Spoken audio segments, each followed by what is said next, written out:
कई समय पहले एक चिंटू नाम का लड़का जंगल के रास्ते से गुजर रहा था। तभी चिंटू को बीच रास्ते में एक जादुई छड़ी गिरी हुई दिखाई देती है। उस छड़ी को देखकर चिंटू यह सोचने लगता है कि आखिर उसे यह छड़ी उठानी चाहिए या नहीं। कुछ देर सोचने के बाद चिंटू उस छड़ी को उठा लेता है। उस छड़ी को छूते ही चिंटू एक जादूगर के रूप में बदल जाता है। आखिर इतने सालों के बाद मैं इस श्राप से आजाद हो ही गया।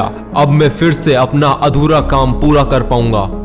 अब मुझे इस दुनिया का सबसे शक्तिशाली जादूगर बनने से कोई भी नहीं रोक सकता है। ऐसा कहकर वह जादूगर अपनी जादुई शक्तियों का इस्तेमाल करता है और वहां से गायब हो जाता है और वह एक काफी डरावनी जगह पर पहुंच जाता है। यह बताना काफी मुश्किल था कि उस जगह किस किस प्रकार के जंगली जानवर और मॉन्स्टर्स रहा करते थे और उस जगह इन मॉन्स्टर्स के अलावा किसी भी मनुष्य का नामो निशान नहीं था।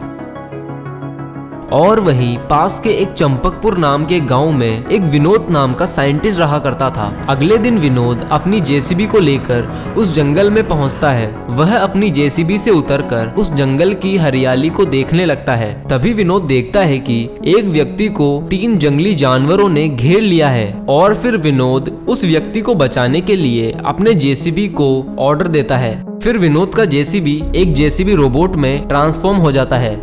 जेसीबी रोबोट के एक हमले से ही वह सभी जंगली जानवर वहां से डरकर भागने लगते हैं। यह देखकर विनोद खुश होता है कि उसकी जेसीबी रोबोट ने उस व्यक्ति को बचा लिया। अब तुम्हें डरने की कोई जरूरत नहीं है। मैंने उन सभी जंगली जानवरों को यहाँ से भगा दिया है, लेकिन आगे से तुम अपना ध्यान रखना। आज तुमने मेरी मदद करके बहुत ही नेक काम किया है। मैं यही आशा करता हूँ कि तुम्हारे साथ भी आगे सब अच्छा ही हो। ऐसा कहकर वह अनजान आदमी वहां से गायब हो जाता है और फिर विनोद यह देखकर बहुत हैरान हो जाता है। इसके बाद विनोद जब पीछे मुड़कर अपनी जेसीबी को देखता है तो वह खुशी से पागल हो जाता है, क्योंकि विनोद का वह मामूली सा जेसीबी अब एक गोल्डन जेसीबी में बदल चुका था। और यह देखकर विनोद बहुत खुश होता है। यह चमत्कार देखकर विनोद को उस व्यक्ति की बात याद आती है और वह उसका शुक्रिया अदा करता है। दूसरी तरफ वह जादूगर गांव में घुस आता है, उस गांव को पूरी तरह से तबाह करने के लिए। वह बुरा जादूगर अपनी जादुई छड़ी को लेकर गांव में पहुंचता है ताकि वह गांव के नीचे बसी हुई सभी काली शक्तियों को आजाद कर सके, ताकि वह उनकी मदद से उस गांव को बड़ी ही आसानी से नष्ट कर सके। और फिर इसी के साथ साथ जादूगर भी गांव में तबाही मचाना शुरू कर देता है। जादूगर से बचने के लिए सभी गांव वाले वहां से भागने लगते हैं। विनोद साइंटिस्ट जब अपने जेसीबी को लेकर गांव में पहुंचता है तो गांव में तबाही देखकर वह उस जादूगर पर बहुत ही गुस्सा होता है और फिर वह उस जादूगर से लड़ने के लिए अपने गोल्डन जेसीबी को एक गोल्डन जेसीबी रोबोट में ट्रांसफॉर्म कर देता है। आज फिर से मेरे सामने एक और मुसीबत आ चुकी है। लगता है मुझे भी इसके रोबोट के सामने अपने रोबोट को लाना होगा। और फिर जादूगर को पास में ही रखे वाटरमेलन्स दिखाई देते हैं, जिन्हें वह अपनी जादुई शक्तियों की मदद से एक वाटरमेलन रोबोट में बदल देता है।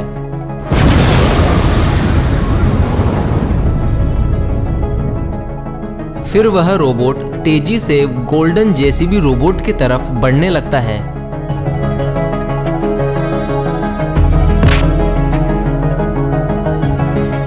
तभी वह दोनों रोबोट्स भयंकर तरह से फाइट करना शुरू कर देते हैं।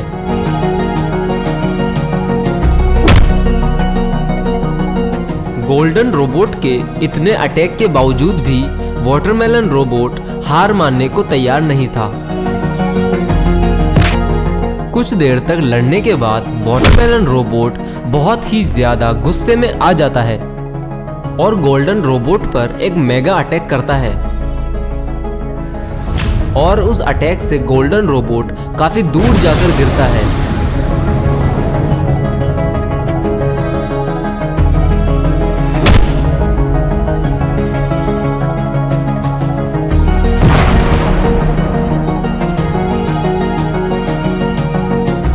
और आखिर में गोल्डन रोबोट वाटरमेलन रोबोट को हरा ही देता है। और उसके हारते ही जादूगर गोल्डन रोबोट पर एक अटैक करता है, लेकिन गोल्डन रोबोट पर उस अटैक का कोई भी असर नहीं होता।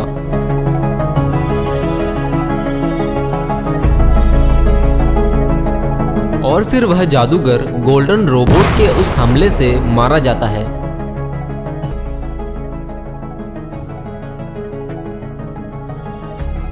विलासपुर नाम के गांव में एक चिंटू नाम का लड़का रहता था।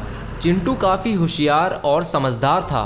चिंटू के माता पिता शहर में नौकरी करते थे और वह अपने काम में बहुत व्यस्त थे। इसी कारण से वह चिंटू का ध्यान नहीं रख पा रहे थे, इसलिए चिंटू उस गांव में अपने दादाजी के साथ रहा करता था। एक दिन चिंटू के दादाजी ने चिंटू को किसी काम से जंगल में भेजा। जंगल से गुजरते वक्त चिंटू को एक बहुत पुराना घर दिखाई देता है, लेकिन चिंटू को इस बात का बिल्कुल भी अंदाजा नहीं था कि वह जगह कितनी खतरनाक है। और कुछ ही समय में वह दोनों रोबोट्स एक दूसरे से फाइट करना शुरू कर देते हैं। कुछ समय तक लड़ने के बाद उनमें से एक रोबोट हार कर जमीन पर गिर पड़ता है और वह दूसरा रोबोट वहां से निकल पड़ता है। उस दूसरे रोबोट के वहां से जाते ही चिंटू उस हारे हुए रेड रोबोट के पास जाता है और उससे कहता है, अरे आखिर तुम कौन हो और इस तरह इस जगह को बर्बाद करने में क्यों लगे हो? अगर उस रोबोट को सही समय पर नहीं रोका गया तो वह इस पूरी दुनिया को ख़त्म कर देगा। लेकिन वो आखिर है कौन? वह एक बुरा रोबोट है और वह मुझे मारकर सभी पृथ्वी वासियों को अपना गुलाम बनाना चाहता है। मुझे उसे हराने के लिए एक बहुत बड़ी रोबोट की सेना बनानी होगी। मुझे एक ऐसी जगह मालूम है जहाँ पर तुम अपनी सेना को पूरी तरह से तैयार कर सकते हो। तो जल्दी से बताओ चिंटू, कहाँ है वह जगह? और वह जगह है अंडरग्राउंड। अगर तुम कुछ दिनों के लिए एक अंडरग्राउंड गुफा बना लो तो वहाँ पर तुम अपनी सेना को पूरी तरह से तैयार कर सकते हो और इसके बारे में किसी को पता भी नहीं चलेगा। फिर चिंटू और रेड रोबोट उसी समय अंडरग्राउंड जगह बनाने की ठान लेते हैं। कुछ ही दिनों में चिंटू और वह रेड रोबोट एक अंडरग्राउंड जगह को बनाकर तैयार कर लेते हैं। अगले दिन रोबोट सोचने लगता है कि बॉस ने बिल्कुल सही कहा था, पृथ्वी वाले बहुत ही बेवकूफ़ होते हैं। इनसे अपना काम निकलवाना बड़ा ही आसान है। इस पृथ्वी पर अपना कब्जा कर लूँगा। और फिर रेड रोबोट रोबोट्स की एक बहुत बड़ी सेना बनाने में लग जाता है।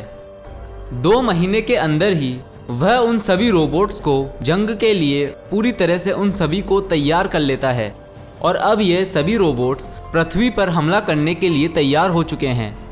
लेकिन इतनी आसानी से रेड रोबोट इस पृथ्वी पर कब्जा नहीं कर सकता था, क्योंकि चिंटू अपने मैजिकल रोबोट को लेकर वहां पहुंच जाता है। यह सब देखकर रेड रोबोट और भी ज्यादा गुस्से में आ जाता है। लेकिन यह सब बात चिंटू को कैसे पता चली कि वह रेड रोबोट चिंटू का इस्तेमाल कर रहा है? जब रोबोट पूरी दुनिया को खत्म करने की बात कर रहा था, तभी चिंटू दूर खड़ा उसकी सारी बातें सुन लेता है। यह सब बातें सुनने के बाद चिंटू भागता हुआ सरपंच जी के घर पहुंचता है और वह सरपंच जी को सारी बात बताता है कि रोबोट उनके गांव पर और इस पूरी पृथ्वी पर कब्जा करने वाले हैं। देखो चिंटू बेटा, हमारे पास बहुत ही कम वक्त बचा है। अब तुम्हें जल्द से जल्द जंगल में रहने वाले एक जादूगर के पास जाना होगा। अब वो ही हमारी मदद कर सकते हैं। ऐसा कहकर सरपंच जी चिंटू को एक मिनी बाइक देते हैं, जिससे कि वह जल्द से जल्द जादूगर के पास पहुंच पाए। फिर चिंटू उस मिनी बाइक से जादूगर के पास जाने लगता है। कुछ समय में चिंटू उस जंगल में पहुंच जाता है जिस जंगल में जादूगर रहता है। वहां पहुंचकर चिंटू जादूगर को यहाँ वहां ढूंढने लगता है। तभी चिंटू को उस जादूगर की झोपड़ी दिखाई देती है। फिर चिंटू जादूगर के पास जाता है और उसे सारी बात बताता है। तुम बिल्कुल भी डरो मत चिंटू बेटा, मेरे होते हुए वो इस पृथ्वी पर बिल्कुल भी कब्जा नहीं कर पाएंगे। अब तुम देखो मैं क्या करता हूँ। यह कहकर जादूगर चिंटू की उस मिनी बाइक को एक बड़े रोबोट में बदल देता है और फिर यह देखकर चिंटू बहुत खुश होता है।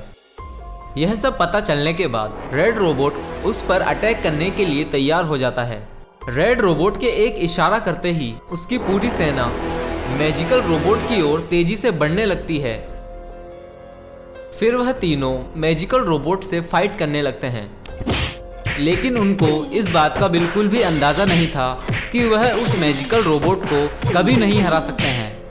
मैजिकल रोबोट अपने एक स्पेशल अटैक का इस्तेमाल करता है और वह उन तीनों को एक ही झटके में मार डालता है। फिर रेड रोबोट अपनी तलवार को तेजी से मैजिकल रोबोट के ऊपर फेंकता है, लेकिन वह उस तलवार के अटैक से बड़ी आसानी से बच जाता है।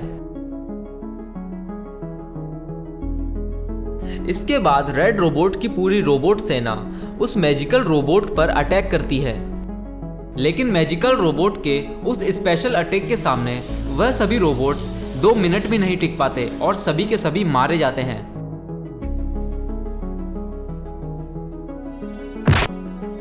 मैजिकल रोबोट को इस तरह हारता हुआ देखकर चिंटू को लगने लगता है कि रेड रोबोट को हराना नामुमकिन है।